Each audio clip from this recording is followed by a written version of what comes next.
Betsson lažybos. Nesaikingas lošimas gali sukelti priklausomybę.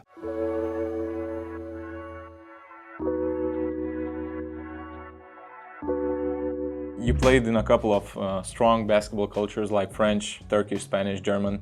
How could you describe each of these cultures before heading into Lithuanian culture of basketball? Can you emphasize some specific things in all these countries? Yeah, everyone is pretty much different. I started in France. France is more like entertainment. They like the entertainment of basketball. It's like a fun event for the whole family to go. Then I went, even in Germany, similar to France. When I was in Spain, it's more, you have this family culture, but you also have this like deep passion for basketball, and everybody in the country, knows what they're talking about with basketball. They see all the little details and everything. So it's I loved my time in Spain because of this, and they have a huge basketball culture. And Turkey is like insane fan bases, fighting like this kind of Balkan mentality, which is a lot different, but the passion that they bring to the game and the way they support their fans is, the craziest that I've been involved in. And I think Lithuania is similar, but they have more of the Spanish type of style where I think they know basketball very well. It's a basketball country, it's the first sport. It's my first time playing in a country where the first sport is basketball. I don't think there's many other countries like that in Europe. So maybe even in the world. You've spent 5 years in Paris, if I'm correct. Mm-hmm. It is an organization that is in EuroLeague right now, but back then it wasn't the same. In your opinion, what kind of moves, management-wise, maybe were crucial in this team's path to EuroLeague? Could you sense that it was coming? Yeah. My first year professional was the first year of Paris basketball. So I was with them as they grew as a club. And since the first day I got there, they said they wanted to play EuroLeague. And I think a lot of people laughed at them. If I ever had a business plan that I wanted to do myself, I would do it the same way that they did it. The marketing that went into it from day one was phenomenal. The sporting aspect wasn't there, but the marketing and the hype was able to catch up to it. And you had a desire in Paris, and you had a market that you needed to fulfill in Paris. And I think David Kahn did a great job of integrating both of these. And then while they're trying to figure out, the marketing was always great, and then they figured out the sporting aspect of it, and it just kind of exploded. A couple good years, and we made the first division by the skin of our teeth in COVID season, and that started it all for Paris basketball. They got Thomas Isolo.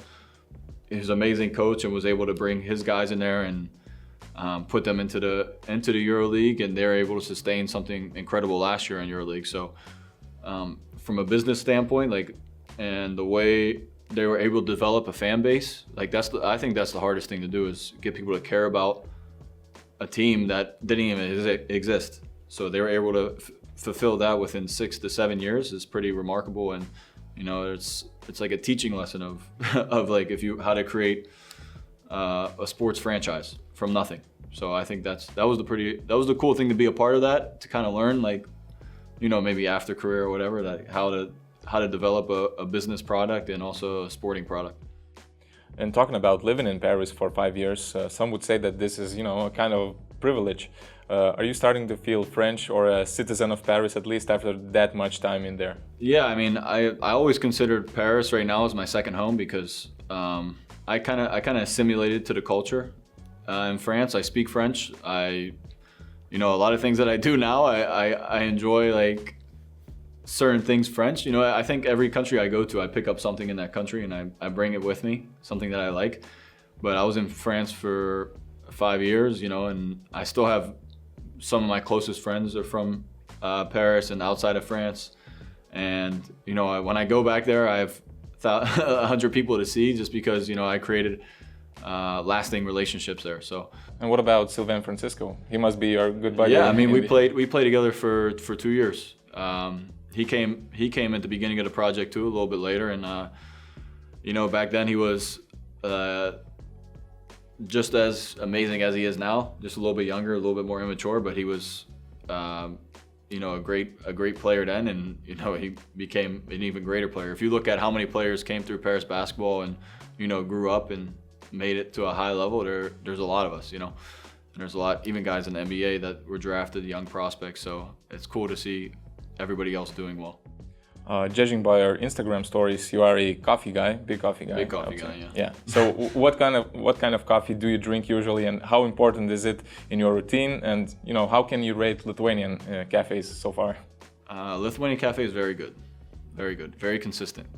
That's the main thing about coffee. If it's consistent everywhere, you have good coffee. I usually get a cortado, usually like espresso with a little bit of milk.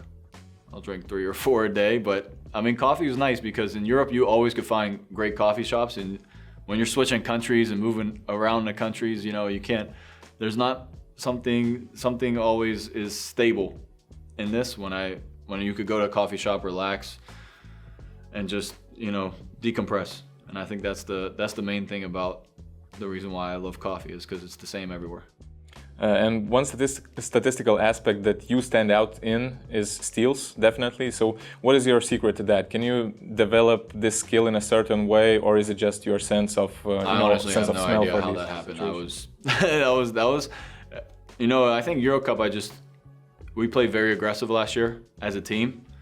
And I guess I have a knack for when to go and when not to go. And I think Euro Cup last year, I took advantage of this a little bit more. And especially the way we played last year with Besiktas, we played very aggressive. And I was able to read a lot more and get a couple steals. But I have no idea even how I became like leader in steals, but it's pretty cool. I would say the best aspect I have statistically would be offensive rebounds. That's the one I really take a lot of pride on, is like attacking the board every time. Even if I don't get it, someone else gets it, they tip the ball out or whatever. So the steals is kind of just like a habit of this, of being active and always aware. But, you know, I think it comes a lot from, you know, just playing with 100% energy.